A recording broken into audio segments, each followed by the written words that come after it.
Аңдардың арасында тек пілдерде ғана жерлеу рәсімі бар. Егер пілдердің бірі ауырып қалса, өзгелері оған тамақ әкеліп қолдау білдіреді. Ал өліп қалған жағдайда отбасы біраз уақыт көлемінде оны су мен тамақтың көмегімен тірілтуге тырысады. Оның өлі екенін түсінгенде табында тыныштық орнайды.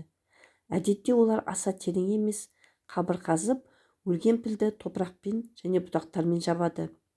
Пілдердің өлген адамдарды да осылай жерлегені туралы оқиғалар белгілі. Жер бетінде жануарлардың арасында миы ең үлкені піл. Олардың миының салмағы 5 келіні құрайды. Сондықтан оларды үйретуге болады. Пілдер 60 бұйрыққа дейін жаттай алады екен. Сонымен қатар пілдер мұңайып, уайымдап, сағынып, өзге тұқымдастарына көмектесе алады.